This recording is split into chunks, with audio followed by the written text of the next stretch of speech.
بسم الله الرحمن الرحيم. الحمد لله رب العالمين، والصلاة والسلام على النبي الأمين وعلى آله وأصحابه والتابعين ومن اهتدى بهداه واتبع سنته إلى يوم الدين. أما بعد، السلام عليكم ورحمة الله وبركاته. يوم جمرة ጥያቄ የተቀጣሪ ሰው ገንዘብ ዘካ አለበት ከተጠራቀመ የሚል ጥያቄ ነው። ከቅጥሩ የሚያገኘውን ወርሃዊ ደሞዝ በየወሩ ወጪ አድርጎ የሚያልቅ ከሆነ ምንም የሚጠራቀም ገንዘብ ከሌለ ዘካ የለበትም። ነቢዩ ዓለይሂ ሰላቱ ወሰላም አንድ ገንዘብ ላይ ዘካ የለም ሐታ የሑል ዓለይሂ አልሐውል ብለዋል። ገንዘቡ ኒሷብ ደርሶ ዘካ ማውጣት ግዴታ የሚሆንበት መጠን ደርሶ ዓመት እስካልዞረበት ድረስ ዓመት እስካላስቆጠረ ድረስ ዘካ የለበትም ብለዋል። ስለዚህ ተቀጣሪ ደሞዝተኛ ደሞዝ መቀበል ማጠራቀም ጀምሮ ያጠራቀመው ገንዘብ ኒሷብ ደርሶ ኒሷብ ማለት 595 ግራም የማዕድኑን ብር ሊገዛ የሚችል ማለት ነው። ዘካ ስንት ብር ካለ ነው የሚወጅበው ያሉ ብዙ ጊዜ ሰዎች ይጠይቃሉ። ስንት ብር፣ ስንት ዶላር፣ ስንት ሪያል ካለ ሳይሆን የሚባለው የዘካ ኒሷቡ መነሻ መጠኑ ስንት ነው ተብሎ ነው የሚጠየቀው። በዘመናዊ ብሮች አይደለም ዘካ ኒሷቡ መነሻ መጠኑ የሚሰራው፣ እነማ በወርቅ ወይም በብር ነው። በወርቅ ከሆነ 85 ግራም፣ በብር ከሆነ 595 ግራም ነው። የተሻለው ለምስኪኖች ብዙ ሰው ዘካ አውጥቶ ለምስኪኖች ብዙ እንዲደርስ በብር ማስላቱ በላጭ ነውና 595 ግራም የማዕድኑን ብር የሚገዛ ገንዘብ ያለው ሰው ዓመት ሙሉ ይሄ ገንዘብ እሱ ጋር ከተቀመጠ ዘካ ይወጅብበታል። ስንት ነው 595 ግራም የማዕድኑን የጌጡን ብር የሚገዛው? እንደ ወርቅና ገበያ ዋጋው እንደ ጊዜው ሊለያይ ይችላል። 30 ሺህ ሊሆን ይችላል፣ 40 ሺህ ሊሆን ይችላል። ዘካ ማውጣት ግዴታ የሆነበት ሰው የዘካው ሰዓት ሲደርስ ወርቅና ብር ገበያ ሁኔታውን በማጣራት ያለው ገንዘብ 595 ግራም እና ከዛ በላይ ይገዛል አይገዛም የሚለውን አረጋግጦ ዘካ ማውጣት ነው። ስለዚህ ተቀጣሪ ደሞዝተኛ ከደሞዙ ከቤት ወጪ ተርፎት ያስቀመጠው ብር ኒሷብ ከደረሰ 595 ግራም እና ከዛ በላይ የማዕድን ብር የሚገዛ ሆኖ ዓመት ከቆየ ዘካ ይወጅብበታል። ዓመት ሳይቆይ ከጠፋ ወይም የተቀመጠው ገንዘብ እዛ ደረጃ ካልደረሰ ዘካ የለበትም። ሌላኛው ጥያቄ ባለቤቴ አንድ ፍች ፈቶኝ የዒዳ ጨርሻለሁ፣ ልጆቹም እኔ ጋ ናቸው፣ ምንም አቅም የለኝም። የልጆቹን ዘካተል ፊጥር ማውጣት በእኔ ላይ ግዴታ ይሆንብኛል? አባታቸው ላይ ነው ግዴታ የሚሆነው። ዘካተል ፊጥር ግዴታ የሚሆነው አባወራ ላይ ነው። አባወራ ከሌለ ቤተሰብን የሚያስተዳድረው ቀጣይ ኃላፊነት ያለበት ሰው የአባትን ቦታ ተክቶ ዘካ ማውጣት ግዴታ የሆነበታል አቅም እስካለ ድረስ። ስለዚህ የልጆች አባት የት እንዳለ ካልታወቀ እናትም አቅም ከሌላት ዘካተል ፊጥሩ ይቀራል። ሊሰጣት ይገባል፣ ለሷም ለልጆቿም። ባሏ ለልጆች አባት ጥሏቸው ከጠፋ ከሌለ ወጪ ካላደረገ ሰዎች ከሰጧትም ቢሆን ከዒዱ ቀንና ምሽት የሚተርፍ ነገር ካለ ከተሰጣትም ቢሆን ቀንሳ ትሰጣለች። ዘካተል ፊጥር ሀብታምም ደሃም ወንድም ሴትም ላይ ነው ግዴታ የሚሆነውና የሌላቸው ደካሞች እንኳ ሰዎች ከሰጧቸው እህል ተቀበለው ለዒድ ቀንና ለማታው የሚተርፍ ከሆነ ከዛ የተረፋቸውን ለሌሎች አሳልፈው መስጠት አለባቸው። ሌላኛው ጥያቄ ቁርአን ያለ በስልክ መቅራት እንዴት ይታያል? በላጩ በቁርአን መቅራት ነው የሚሻለው ልብን ከመሰብሰብ አንፃር። ነገር ግን በተለያዩ ምክንያቶች ውዱእ ስለሌለው ወዘተ በቁርአን መቅራት ያልቻለ ሰው በስልክ ቢቀራ ዞሮ ዞሮ ዋናው መቅራቱ ነው። ነገር ግን ቁርአንን ራሱን ማየቱ፣ ማገላበጡ፣ መግለጡ ራሱን የቻለ ተጨማሪ ዒባዳ አለ፣ አጅር አለ። ኢማሙ ነወዊ ረሒመሁላህ ተዓላ አትቢያን የተሰኘው የቁርአን አደብ ክታባቸው ላይ በሁሉም ዑለሞች ስምምነት በቃል ከመቅራት ቁርአንን እያዩ መቅራት ይበልጣል ብለዋል። በቃል ከመቅራት ቁርአንን እያዩ መቅራት ይበልጣል ብሏል። ይሄ የሆነው ቁርአን ማየቱ በራሱ ተአሲር ተጽዕኖ ስላለው ነው። ስለዚህ ከስልክ ይልቅ ቁርአንን ገልጦ ይዞ መቅራቱ በላጭ ነው። መያዝ ማይችሉበት ሁኔታ ካለ ካልተመቸው ወይም የሚቀለኝ እኔ ይህ ነው ካለ አንድ ሰው ዋናው መቅራቱ ነው፣ ችግር የለም። ሌላኛው ጥያቄ የዒሻን ባዕድያ ሶላት ተራዊህ ከተሰገደ በኋላ መስገድ እንዴት ይታያል? ይቻላል ወይ? የሚሻለው ዒሻ እንደተሰገደ ባዕድያውን ሰግዶ ከዛ በኋላ ተራዊህ መስገድ ነው። ተራዊህ የሚሰገደው ከዒሻና ከዒሻ ባዕድያ በኋላ ነው። ሱናው ይሄ ነው። ነገር ግን አንዳንድ መስጂዶች ላይ አንዳንድ ኢማሞች በጣም ይቸኩላሉ። ዒሻ እንዳሰላመቱ አንድ ደቂቃም አይቆዩም። ለራሳቸው ፈጠን ፈጠን ብለው ሰግደው ሰዎች ገና አንድ ረካ እንኳን ሳይሰግዱ ወደ ተራዊህ ይገባሉ። ይሄኔ የሚጨናነቁ ከሆነ የዒሻውን ባዕድያ ከተራዊህ በኋላ ማድረግ ይቻላል። በቋሚነት ግን ልማድ ተደርጎ ዒሻ ሶላት እንዳለቀ ባዕድያ ሳይሰገድ ተራዊህ መስገዱ ይሄ ሱና አይደለም። የሱናው ተቃራኒ ነው። ሱናው ዒሻና ከዒሻ ጋር ተያይዞ የሚሰገደውን ባዕድያ ዘግቶ ነው ወደ ተራዊህ መገባት ያለበት። ያን ተራዊህ ሶላት ከዒሻ በኋላ ነው የሚሰገደው። የዒሻ ባዕድያ ከዒሻ ተያይዞ መሰገድ አለበት። በተለያየ ምክንያት ያልቻለ ሰው ከተራዊህ በኋላ መስገድ ይችላል። ነገር ግን ከ6 ሰዓት ማለፍ መዘግየት የለበትም። በኋላ ስሑር ስነሳ 8 ሰዓት ላይ ወዘተ መባል የለበትም። ምክንያቱም የዒሻ ወቅቱ ከእኩለ ሌሊት በኋላ ይወጣል። ከእኩለ ሌሊት በኋላ ይወጣል። አላ ኺላፍን በይነ አህሊል ዒልም ሙጠር የሆነ ሰው እስከ ፈጅር ሊቀጥል ይችላል። ነገር ግን ሙኽታር የሆነ ሰው የዒሻ ወቅቱ ከእኩለ ሌሊት በኋላ ይወጣል። የዒሻ ወቅት ሲወጣ የባዕድያውን ወቅት ስለሚወጣ ምን ቢቆይ ከ6 ሰዓት ከእኩለ ሌሊት መቆየት የለበትም። በኋላ እረሳለሁ ያልችልም ያለ ሰው ተራዊሑን ኢማሙ ተራዊሕ ሲያሰግድ ማሙሙ የዒሻን ባዕድያ ነይቶ ከኢማሙ ጋር አብሮ መስገድ ይችላል። ቢረዝምበትም ችግር የለም። ምክንያቱም ኢማም አሕመድ ዒሻ ሳይሰግድ ተራዊሕ የተጀመረበት ሰው ተራዊሕ ከሚሰግደው ኢማም ጋር ዒሻ ነይቶ ገብቶ መስገድ ይቻላል ብላ ታላቁ ኢማም አሕመድ ብኑ ሐንበል ረሒመሁላህ ተዓላ ዒሻ ሳይሰግድ ተራዊሕ የጀመረበት ሰው ወይም ተራዊሕ ሲሰገድ የደረሰ ዒሻ ያልሰገደ ሰው ለብቻው ፈንጠር ብሎ መስገድ ሌላ ጀማዓ መፍጠር አይጠበቅበትም አይገባምም ጭምር። ተራዊሕ ከሚሰግደው ኢማም ጋር ዒሻን አብሮ አስሮ ይሰግዳል። ሙሳፍር ከሆነ በዛው 2 ረካ ያሰላምታል። ሙሳፍር ካልሆነ 2 ተነስቶ ይሞላል። ፈርዱ ሰላትን ተራዊሕ ከሚሰግድ ኢማም ኋላ መስገድ ከተቻለ ሱናን የበለጠ መስገድ ይቻላል። ባይሆን ተራዊሑ ይጎድልበታል። 11 አይሆንለትም። ኋላ ላይ ተነስቶ ለተራዊሕ 1 ይጨምራል። ሌላኛው ጥያቄ አንድ ሰው ውዱ እንዳለው አስቦ ሶላት ቢጀምርና ከዛ በኋላ ውዱ ያደረገበት ሰዓት ትዝ ባይለው እና በውዱ ቢጠራጠር እና እንዳላደረገ ቢሰማው ምን ማድረግ አለበት? መጨረሻ የሚያስታውሰው ውዱ እንደሌለው ከነበረ በእርግጠኝነት መጨረሻ የሚያውቀው ከሁኔታው ውዱ የለውም፣ መጸዳጃ ቤት ገብቷል፣ ውዱ ፈቷል፣ ይሄን ያውቃል። ግን ሶላት ከገባ በኋላ ውዱ አድርጌያለሁ አላደረኩም ከሆነ ጥርጣሬው ከዛው ከቆመበት ካለበት ሁኔታ ወደ ቀጣይ የሶላት ክፍል ሳይሸጋገር በፊት ውዱ ማድረጉን ካረጋገጠ ምንም የለበትም፣ መቀጠል ይችላል። ጥርጣሬው ካላባራ በዛው ከቀጠለ ግን እርግጠኛ የሆነው የመጨረሻ ሁኔታው ላይ ነው። ውዱ ፈቶ እንደነበር እርግጠኛ ነው። ያድርግ አያድርግ ተጠራጥሯል፣ እንዳላደረገ ነው የሚቆጠረው።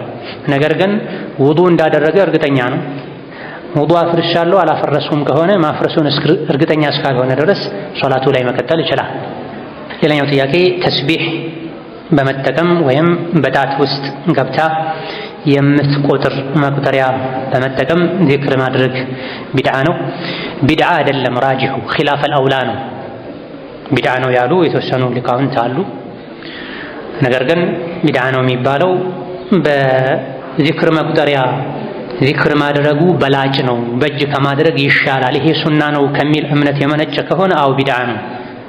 ነገር ግን እኔ መቁጠር ነው የምፈልገው እረሳለሁ እሳሳታለሁኝ ብሎ ጣት ያሳስተኛል ወይም ብዙ መቁጠር አልችልም በሱብሓ ወይም በኤሌክትሮኒክስ አሁን በመጡ ማሽኖች ቁጥራለሁ ቢል አንድ ሰው ኺላፈል አውላ ነው የሚባለው። በላጩን ትተሃል። በላጩ ምንድነው? እጅ ነው። ነቢዩ ዓለይሂ ሰላቱ ወሰላም ካነ ያዕቂዱ ተስቢሐ ቢየሚኒሂ በቀኝ እጃቸው ነበር ተስቢሕ የሚቆጥሩት። በእጃችሁ ተስቢሑን ቁጠሩ እነሱ የቅያም ቀን ይናገራሉም ብለዋል ነቢዩ ሰለላሁ ዐለይሂ ወሰለም።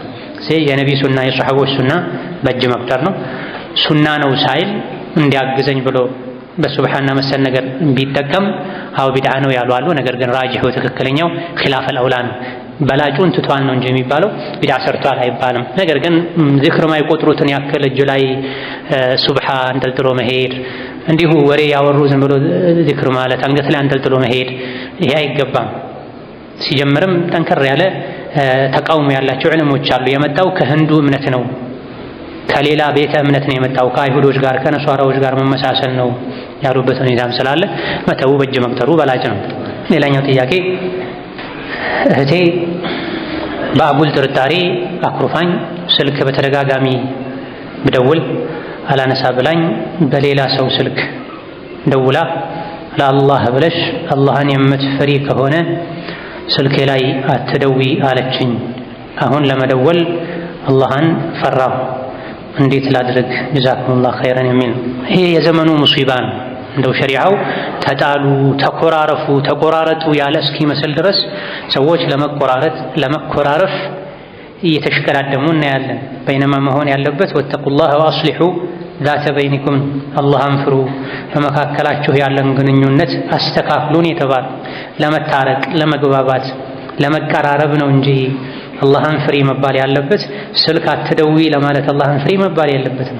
ያውም ጥያቄው ላይ እንደተባለው በአጉል ጥርጣሬ አብዛኞቹ የዘመናችን መኮራረፎች፣ መቆራረጦች አንዱ መነሻቸው መጥፎ ጥርጣሬ ነው፣ ችኮላ ነው፣ ለምን ተነካሁ ማለት ነው፣ እኔ አላጠፋም ፍጹም ነኝ ቅዱስ ነኝ ማለት ነው።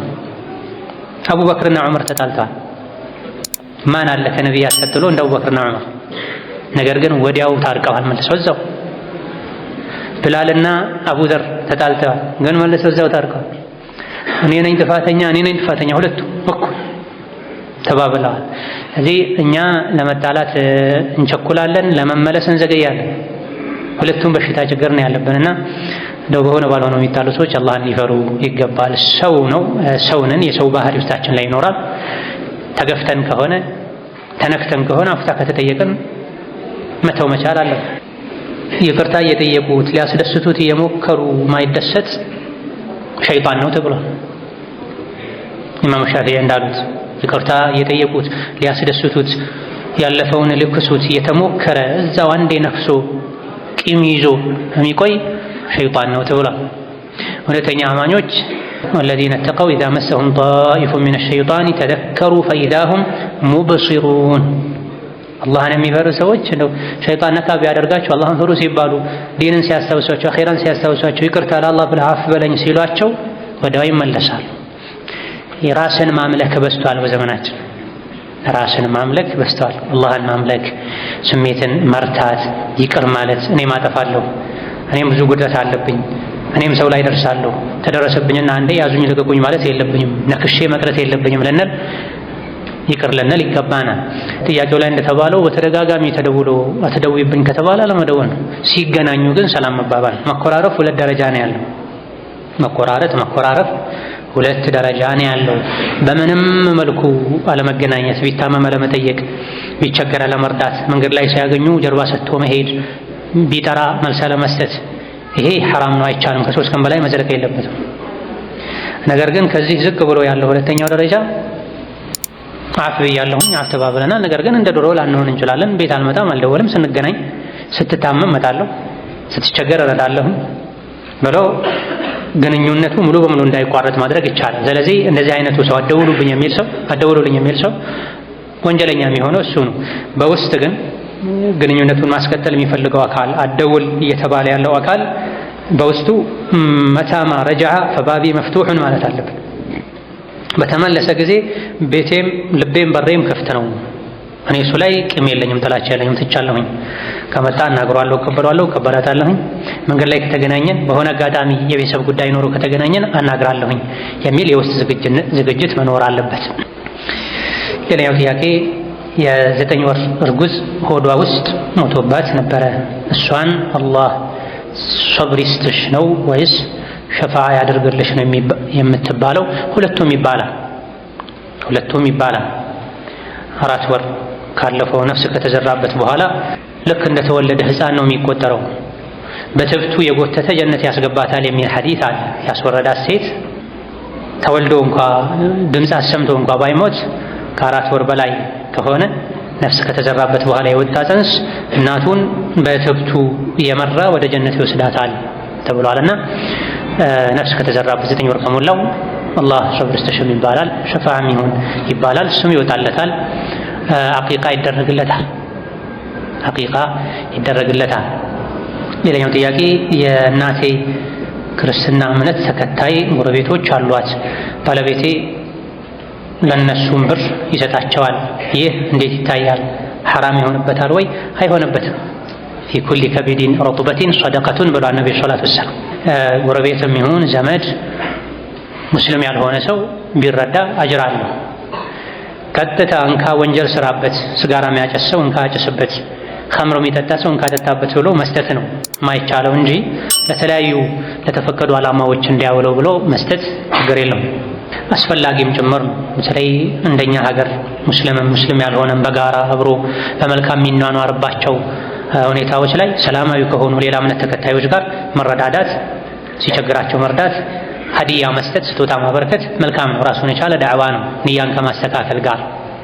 ምክንያቱም ባለንበት ጊዜ እስላምና ሙስሊሞች ላይ እጅግ በጣም ከፍተኛ የጥላቻ ወሬ እየተነዛ ነው። ሙስሊም ከሌላ እምነት ጋር በሰላማዊ ኗኗርም ከሙስሊም ውጪ ምድር ላይ መኖር የለበትም ይላል ያሉ የእስላምን ስም ለማጠልሸት ስራ የሚሰሩ ስላሉ ላ የንሃኩም ላሁ ዐን ለዚነ ለም ዩቃቲሉኩም ፊ ዲን ወለም ዩኽሪጁኩም ሚን ዲያሪኩም አን ተበሩሁም ወቱቅሲጡ ኢለይህም ኢነላሃ ዩሒቡል ሙቅሲጢን በሚለው አንቀጽ መሰረት ሙስሊሞች ላይ ጦርነት ያልከፈቱ ከሀገር ያላፈናቀሉ በሰላም ከሙስሊም ጋር የሚኗኗሩ ሌላ እምነት ተከታዮች ጉርብትና ካገናኘ ዝምድና ካገናኘ ሲቸገሩ መርዳት፣ ሲታመሙ መጠየቅ፣ ደስታ ሲኖር ቤታቸው ሸሪዓው በሚፈቅደው መልኩ ገብተው እንኳን ደስ አላችሁ ብሎ መውጣት፣ ዲን በሚፈቅደው ከሽርክ ጋር የተያዘ ባልሆነ መልኩ መልካም ግንኙነትን ማጠናከር ይቻላል፣ ይሻላልም ጭምር አጅርም አለው። በተለይ በመልካም ንያ እስላምን ከማስተዋወቅ አንጻር እስላም እንደዚህ አይነት ነገሮች እንደሚፈቅድ ከመግለጽ አንጻር ይሄ ማድረጉ መልካም ነው። ሌላኛው ጥያቄ አንድ ሰው በሚሰራበት የሥራ ዘርፍ ላይ ዘካ ለማውጣት ፈልጎ በዚያ ስራ ላይ ያሉ ለስራው አገልግሎት የሚሰጡ ማሽነሪዎች አሉ። እናም በእነዚህ ንብረት ላይ ዘካ ይወጅባል ወይ? ከወጀበስ በምን መልኩ ነው የሚወጣበት? ጀዛኩሙላሁ ኸይር የሚል ጥያቄ ነው። ዘካ የሚወጅበው በሚሸጡ እቃዎች በራሳቸው በሸቀጦች እንጂ መደብሩ ላይ ያሉ እቃውን ለመሸጥ የሚያስፈልጉ ቋሚ የቤት ንብረቶች፣ ፍሪጆች፣ ማሽኖች፣ የፋርማሲና መሰል መደርደሪያዎች፣ እነዚህ ቋሚ ራሳቸው ማይሸጡ ነገሮች ዘካ የለባቸው። ትልልቅ ማሽኖችም ቢሆኑ በውድ ዋጋ የሚገዙም ቢሆኑ ራሳቸው ማይሸጡ እነማ የሚሸጠውን ነገር እንደ መያዣ የሚያገለግሉ መደርደሪያዎች፣ ማሽኖች፣ ፍሪጆች ለገይሪ ዛሊክ እነዚህ ላይ ዘካ የለም። ዘካ ዑሩድ ቲጃራ ላይ ሊሸጥ የቀረበ ነገር ራሱ ላይ ነው ዘካ ያለው። ተገምቶ ሂሳብ ተሰርቶ ከጠቅላላ ሀብት ዘካ ይወጣል። ሌላኛው ጥያቄ ዕዳ አለብኝ ብሎ ዘካተል ማል ከሚያወጣው ስጠኝ ብሎ መጠየቅ ይቻላል ወይ? አዎ፣ በትክክል ዕዳ ካለ በትክክል ራስ መክፈል የማይችሉት ዕዳ ካለ አዎ ይቻላል። ነገር ግን አመሉ የሆነ መሆን የለበትም። ሁሌ ዕዳ ውስጥ የሚገባው ተበድሮ የሚያጠፋው የሚያባክነው አጎቴ፣ ወንድሜ፣ ጎረቤቴ ዘካ ስለሚያወጣ ብሎ ከሆነ አውቆ የተገባበት ዕዳ ከሆነ ይሄ ላይ መዘናጋት አያስፈልግም። እነማ ጥንቃቄ ከማድረግ ጋር ሳይፈልገው የገባበት ዕዳ ከሆነ ራሱ ሰርቶ መክፈል የማይችለው ከሆነ ዘካ ስጠኝ ማለት ይችላል። ከስምንቱ ዘካ ከሚገባቸው አካላት አንዱ ወልጋሪሚን ነው። እንኳ ጋሪሚን ሁለት አይነት ቢሆንም ለግሉ ለነፍሱ ሐጃ ዕዳ ውስጥ የገባም ሰው እዚህ ውስጥ ይገባል። ሌላኛው ጥያቄ ዕዳ ያለበት ሰው ዘካተል ማል መቀነስ ይችላል ወይ? አዎ፣ ዘካተል ማል ከማውጣቱ በፊት ያለበትን ዕዳ አንስቶ ነው እንጂ ለሰው ከሚሰጠውም ካለበት ከብድሩም ጭምር አስበህ ዘካ አውጣ አይባልም። ሌላኛው ጥያቄ አረብ ሀገር በነበርኩበት ሰዓት የገዛኋቸው ወርቆች ነበሩኝ። በወቅቱ ወርቆቹን ስገዛ ለትርፍ ብዬ አልገዛኋቸውም ነበር። ነገር ግን አገር ቤት ስመጣ ገንዘብ ስላጠረኝ አሁን ለመሸጥ አስቤ ነበረ። ስለዚህ ወርቆቹ ዘካ አለባቸው ወይ? ለመሸጥ ከተወሰነበት ጊዜ ጀምሮ አመት ሲሞላው አው ዘካ ማውጣት ግዴታ ይሆናል። ተሸጦ ገንዘቡ ካልጠፋ መጀመሪያ ለጌጥ ነበረ የተገዛው፣ አይ ልሽጠው ተባለ። ለመሸጥ ከተወሰነበት ጊዜ ጀምሮ አመት ከሞላው ወርቁ 85 ግራም እና ከዛ በላይ ከሆነ ዘካ ይወጅበታል። ሲጀምርም ለጌጥ የተገዙ ለጌጥ የሚያገለግሉ ወርቅና ብርም ቢሆን ዘካ ማውጣቱ ነው የሚሻል። ያከራዩ ገቢ ሊያስገቡ ሲቸግር ሊሸጥ ተብሎ የተገዛ ከሆነ ዘካ አለበት። ነገር ግን ለጌጥ ተብሎ እንኳን የተገዛ ቢሆን ዘካ አለበት የሚሉ እጅግ በጣም በርካታ ሊቃውንት ስላሉ ከጥርጣሬ ለመውጣት ከኺላፍ ለመዳን ወለዚነ የክኒዙነ الذهب والفضة ولا ينفقونها في سبيل الله فبشرهم بعذاب أليم የሚለው ይሄንም ይመለከታል። ወርቅና ብርን የሚያጠራቅሙ የሚያከማቹ በአላህ መንገድ ወጪ የማያደርጉ በአሳማሚ ቅጣት አበስራቸው የሚለው ይሄንም ይመለከታል ስለተባለ 85 ግራም እና ከዛ በላይ ወርቅ ያለው ሰው 595 ግራም እና ከዛ በላይ የጌጥም ቢሆን ብር ያላት ሴት ዘካ ማውጣቱ በላጭ ነው። ከሰው ጋር የተኮራረፈ ሰው ጾሙ እንዴት ነው? ቀደም ሲል እንደገለጽ ነው መኮራረፍ አስፈላጊ አይደለም፣ የሸይጣን ስራ ነው። መቆራረጥን ሸይጣን ይፈልጋል። አላህ ደግሞ መገናኘትን፣ ዝምድናን መቀጠልን፣ ወዳጅነትን ማስቀጠልን ይፈልጋል። ከ3 ቀን በላይ መኮራረፍ ሐራም ነው። አመት ከዘለቀ ያኮረፉትን ሰው የመግደል ያክል ነው ብሏል ነብዩ ሰለላሁ ዐለይሂ ወሰለም። ኢማም አቡ ዳውድ ኢማም አህመድ በዘገቡት ሐዲስ አንድን ሰው አመት ሙሉ የዘጋ ያኮረፈ ሰው እንደገደለው ይቆጠራል ብለው። ከባድ ወንጀል ነው ማለት ነው።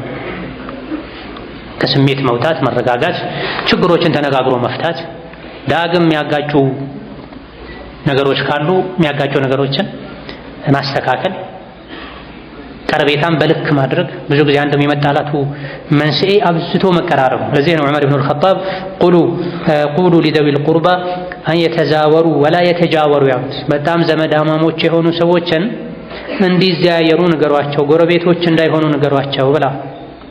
በጣም ዘመድ የሆኑ በጣም ወዳጅ የሆኑ ሰዎች አብዝተው ጎረቤት ሲሆኑ ጠዋትም ከሰዓትም ዛሬም ነገም በልጅም በአዋቂም ጉዳይ ሲገናኙ ለመጣላት ሰበብ ይሆናልና የሚያጣሉን ነገሮች ቶሎ እንድንጣላ የሚያደርጉ ነገሮች ምንድናቸው ተብሎ መፍትሄ መፈለግ፣ በሩን መዝጋት ያስፈልጋል።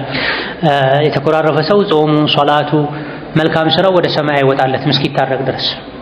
ምናልባት መጣላቱ በዲን ምክንያት ከሆነ ሶላት ስለማይሰግድ እምቢ ስላለ፣ ቆሻሻ ተግባር ስለሚፈጽም እምቢ ስላለ ማክሮፉ ይጠቅማል ተብሎ ሸሪዓ በሚፈቅደው መልኩ የተኮራረፈ ሰው ከሆነ ችግር የለውም።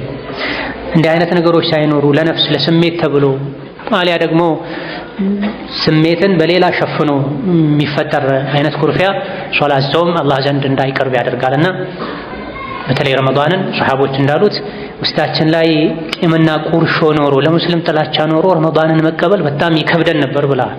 ምን ጊዜም ፈጥኖ ችግርን መፍታት ያስፈልጋል። ረመዳን ሲመጣ ደግሞ ይበልጥ ልብን ንጹህ ማድረግ፣ አፍታ መጠየቅ፣ ይቅርታ መጠየቅ፣ ይቅር መባባል ያስፈልጋል።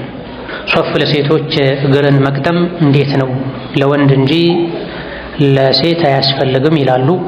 እንደዚህ የሚል አቋም ያላቸው የተወሰኑ ሊቃውንት አሉ። ሴት ልጅ ከራሷ ጋር ነው ሁለት እግሮቿን አገጣጥማ ተጠጋግታ ነው እንጂ መቆም ያለባት ከጎንና ጎን ካሉት ጋር እግሮቿን መግጠም የለባትም ያሉ የተወሰኑ የፊቅህ ሊቃውንት አሉ። ነገር ግን ከሐዲስ ማስረጃ የለውም። ነብዩ አለይሂ ሰላቱ ወሰላም እኔ ስሰግድ እንዳያችሁት ስገዱ ነው ያሉት። እኔ ስሰግድ እንዳያችሁ ስገዱ ነው ያሉት። እሳቸው ሶፍን ያስተካክሉ ነበር። አጠገብ ካጠገብ ያሉት ጋር እንዲገጣጠሙ እንዲገናኙ ያደርጉ ነበርና ሴቶች ይሄን አያድርጉ አላሉም። ሴትና ወንድ በሶላት አሰጋገዳቸው ይለያል ሲባል ማስረጃ መምጣት አለበት። ሴት ልጅ ከጎኗ ካለ ሰው ጋር ገጥማ አትቁም የሚል ማስረጃ የለም። የመንግስት ስራ ላይ ያለሁኝ ቦንድ ገዝቼ ነበረ። አሁን ቦንዱ ወደ ገንዘብ ሲቀየር ወይም ሲሸጥ ከነወለድ ነበረ ወደ አካውንት የገባ። የገዛሁበትን ብር ብቻ አውጥቼ በመጠቀም ወለዱን አካውንት ላይ ብተው እንዴት ይታያል? አካውንት ላይ መተው የለበትም። ሊረሳ ይችላል። አንተ ወይም አንቺ ሞት ሊገጥምሽ ይችላል። ወራሽ ቤተሰብ ሳያውቅ ሊጠቀመው ይችላል እና የወለድ ገንዘብ ቆሻሻ ነው፣ መቀመጥ የለበትም። በአንድ ሰው ስም መቀመጥ የለበትም። ለቀናት እንኳን ለሰዓታት ከተቀመጠም ወሱያ ተጽፎ መነገር አለበት።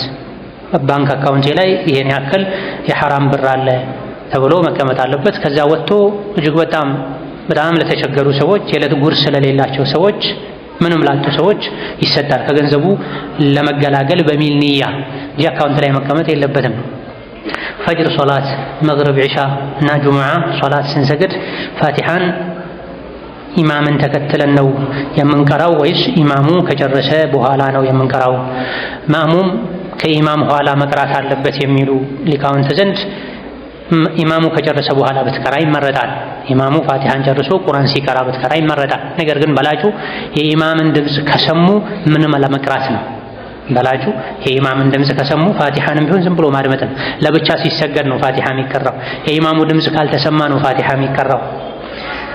ኺላፍ አለበት። አብዛኞቹ መቀራት አለበት ብለዋል። ኢማሙ ዝም ሲል ኢማሙ ፋቲሃን ጨርሶ ቁርአን ሲቀራ ነው ፋቲሃ መቀራት ያለበት። በላጩ ግን ኢማም አልቡኻሪ ሌሎችም የመረጡት የኢማም ድምፅ እስከተሰማ ድረስ ሁሉንም ማሙም ዝም ብሎ ነው ማድመጥ ያለበት።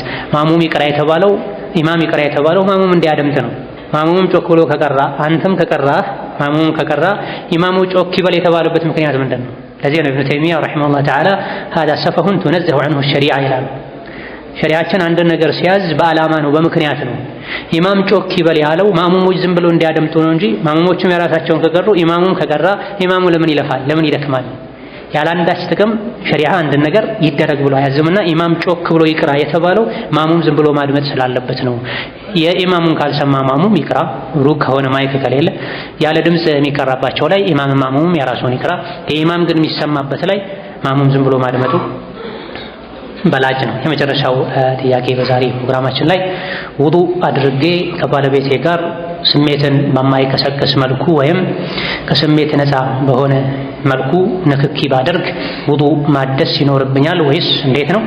በሻፊዕያ መድሀብና ሌሎችም የተወሰኑ ሊቃውንት አዎ ሴት ልጅ ባሏ ለሷ ውዱእ ያፈርሳል ያሉበት ሁኔታ አለ። ነገር ግን ራጂሑና ትክክለኛው የበርካታ ሷሐቦችን ምርጫ የሆነው ሚስት ባሏ ውዱእ አያፈርስባትም፣ ባልም ሚስቱ ላይ ውዱእ አያፈርስም። በስሜት ተነካክተው መነካካቱን ተከትሎ የወጣ የስሜት ፈሳሽ ካለ ብቻ ነው ውዱእ የሚፈርሰው እንጂ ባልና ሚስት በስሜት ሳይሆን ስለተነካኩ ጾም አይፈርስም። ምክንያቱም ሐዲስ ላይ ነቢዩ ዓለይሂ ሰላቱ ወሰላም ከመንገድ መጥተው ከሚስቶቻቸው መሃል አንዷን ስመው ሰገዱ፣ ውዱእ አላደረጉም ብለዋል። ባለቤቶቻቸው ከመንገድ መጡ፣ ከባለቤቶቻቸው መሃል አንደኛዋን ሳሙ፣ ከዛ በኋላ ሄደው ሰገዱ፣ ውዱእ አላደረጉም ተብሏል።